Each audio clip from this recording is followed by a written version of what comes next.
दोस्तों हलाल व्यापम स्कैम के ऊपर बना एक ऐसा थ्रिलर है जिसने काफ़ी लोगों की आंखें खोल दी हैं। हर किसी ने इसकी स्टोरी का मज़ा लिया है, लेकिन काफ़ी लोगों को इसके डॉट्स कनेक्ट करने में मुश्किल हो रही है क्योंकि स्टोरी के अंदर बहुत सी ऐसी उलझने हैं जो इतनी ईजिली सुलझने वाली नहीं है।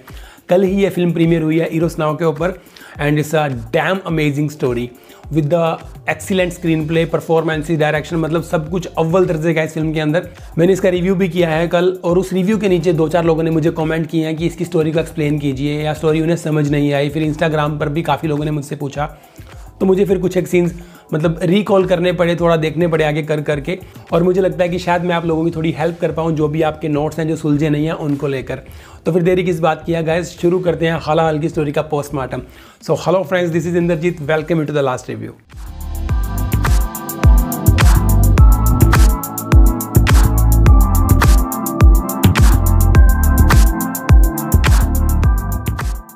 दोस्तों अगर आप लोगों ने पाताल लोक देखी है तो उसके अंदर एंड में बिल्कुल क्लाइमैक्स में एक डायलॉग है जो डीसीपी भगत हाथीराम चौधरी को बोलते हैं कि ये जो सिस्टम है ना, सिस्टम ये दूर से कचरे का गला सड़ा एक ढेर लगता है, लेकिन अगर बिल्कुल पास आकर देखोगे so is just a machine. और हर पुर्जे को पता है कि उसे क्या करना है और क्या नहीं, और जिस पुर्जे को नहीं पता कि उसकी वर्किंग क्या है तो ये सिस्टम ऐसे कैसे रहता है, लेकिन उस पुर्जे को हटा दिया जाता है।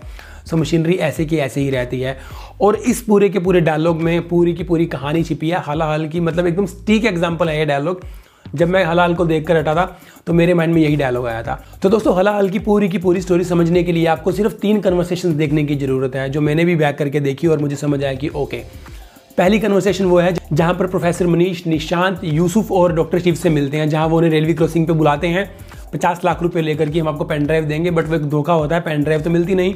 वो उनसे 50 लाख रुपए लेकर उनको एक कन्वर्सेशन होती है उनके बीच में जो सारा उन्हें समझाते हैं। दूसरी कन्वर्सेशन है जब प्रोफेसर मनीष और निशांत के मरने के बाद नंदिनी डॉक्टर शिव को कार में आके मिलती है उस पेन ड्राइव के साथ। अब यहाँ पर ध्यान देने वाली बात यह है कि ये पेन ड्राइव तो आशीष के पास थी बिल्कुल स्टार्टिंग में, जहाँ अर्चना उसका पीछा कर रही थी और अर्चना की डेथ हो जाती है। तो ये पेन ड्राइव नंदिनी के पास क्यों आई और कैसे आई, इसके बारे में मैं आपको आगे बताऊंगा। और तीसरी और मोस्ट इंपॉर्टेंट जो क्लाइमैक्स है इस पूरी की पूरी फिल्म का, जो इजीली आपको समझ आई होगी कन्वर्सेशन, जहां पर डिप्टी सीएम और आचार्य डॉक्टर शिव को सारी की सारी कहानी बताते हैं। तो अगर आप ये 3 कन्वर्सेशन को देख लोगे एक बार से दोबारा तो आपको 99% स्टोरी समझ आ जाएगी। लेकिन इस 3 कन्वर्सेशन को देखने से पहले आपको 1-2 गुट है यहाँ पर वो समझने जरूरी है। एक गुट है जिसमें डॉक्टर आचार्य, डिप्टी सीएम, एक जो हकलाने वाला दोस्त है यूसुफ का वो, अर्चना और ये सब लोग शामिल हैं। और दूसरा गुट है प्रोफेसर मनीष का, निशांत का, नंदिनी का, इनमें आशीष शामिल है, आशीष जो कि अर्चना का बॉयफ्रेंड भी था। तो ये 2 गुट हैं। अब एक गुट है जो अर्चना, डिप्टी सीएम और आचार्य वाला है, ये लोग सारे मिलकर स्कैम कर रहे हैं। और दूसरा है प्रोफेसर मनीष, निशांत, नंदिनी और आशीष वाला। ये लोग स्कैम कर नहीं रहे, लेकिन ये लोग जो स्कैमर्स हैं उनको ब्लैकमेल करके पैसा निकालना चाहते हैं।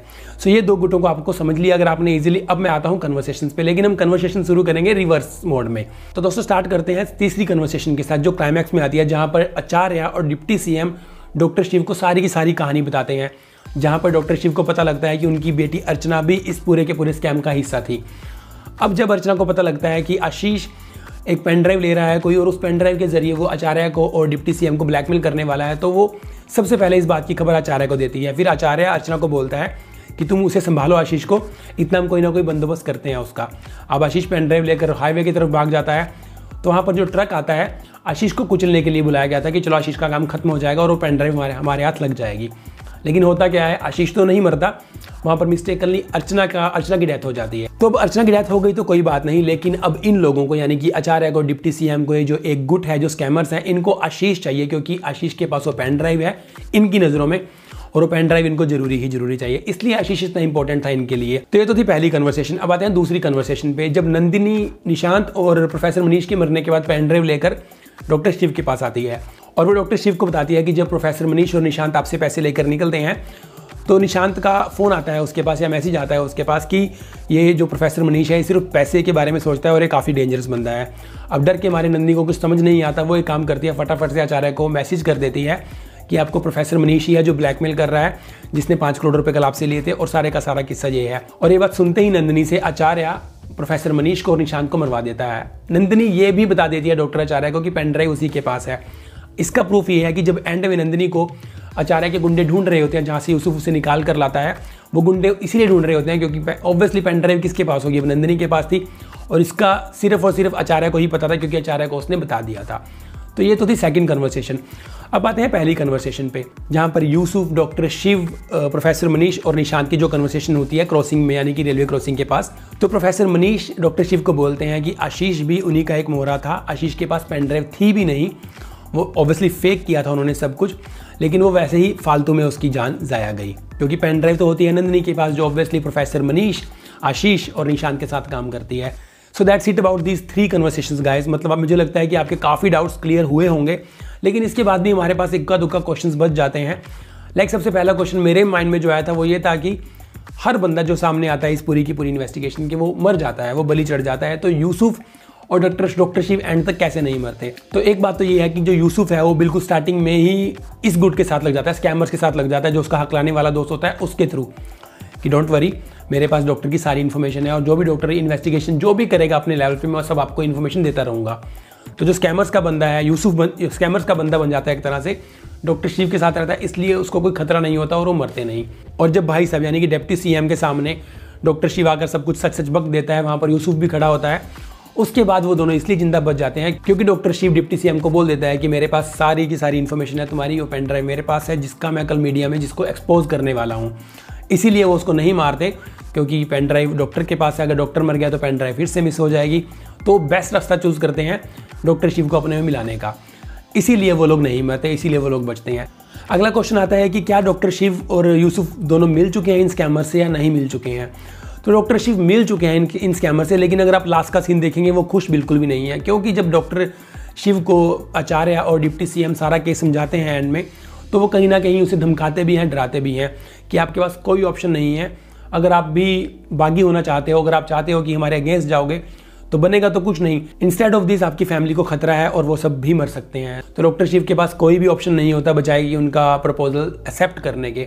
दैट्स वाई वो एंड में भी खुश नहीं होते। हॉस्पिटल तो बन गया, सब कुछ ठीक है, लेकिन अपनी फैमिली को बचाने के लिए उन्हें ये सेक्रीफाइस करना पड़ता है। यूसुफ, अब यूसुफ की बात करते हैं कि क्या वो भी मिल जाता है, आचार्य के प्रपोजल को एक्सेप्ट कर लेता है बिल्कुल एंड के अंदर जहाँ दिखाया गया है। तो मुझे ऐसा बिल्कुल नहीं लगता, क्योंकि जब डॉक्टर शिव बिल्कुल एंड के अंदर कार में से अर्चना की फोटो लेने आते हैं और जैसे ही वो अर्चना की फोटो उठाते हैं, नीचे पड़ा होता है कि सैंड माफिया ने एक और कॉप को मार दिया।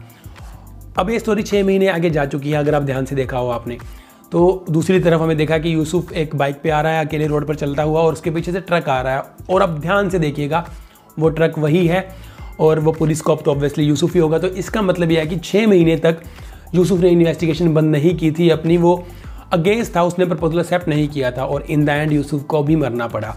तो दोस्तों कहने का मतलब ये है कि ये बुराई पर अच्छाई की जीत नहीं है, ये अच्छाई पर बुराई की जीत है, क्योंकि व्यापम स्कैम ही कुछ ऐसा है। अभी तक भी इसके पत्ते पूरी तरह नहीं खुले हैं और जो भी विसल ब्लोअर सामने आता है उसको मार दिया जाता है। तो कहने का मतलब ये है कि आज के टाइम में सिस्टम के अंदर जो भी ये चल रहा है, जितनी भी करप्शन फैली है, जितना जहर फैला है, उसके अगेंस्ट बोलना, उसके अगेंस्ट आवाज़ उठाना, ये किसी भी छोटे मोटे आम आदमी के बस की बात तो बिल्कुल भी नहीं है। तो यही ये कहानी हमें बताने की कोशिश करती है कि हमारा सिस्टम इतना जहरीला हो चुका है। तो गाइस आई होप कि मैं आपके बहुत सारे क्वेश्चंस या बहुत सारे पजल्स तो नहीं, बट कुछ एक पजल्स और कुछ एक क्वेश्चंस के आंसर देने में समर्थ रहा होऊंगा। लेकिन अगर इसके अलावा भी आपके पास कोई क्वेश्चन है तो आप मुझे कॉमेंट सेक्शन में जरूर पूछिएगा, मैं ट्राई करूँगा उसका आंसर फाइंड आउट करने की, और जैसे ही मिलता है I will be back to you guys. So अभी के लिए इतना ही, उम्मीद करता हूँ कि आपको मेरी वीडियो पसंद आई होगी। सो मिलते हैं जल्दी अगली किसी वीडियो में। Till then bye bye, thank you for watching, don't forget to like, share and subscribe my channel. Thank you.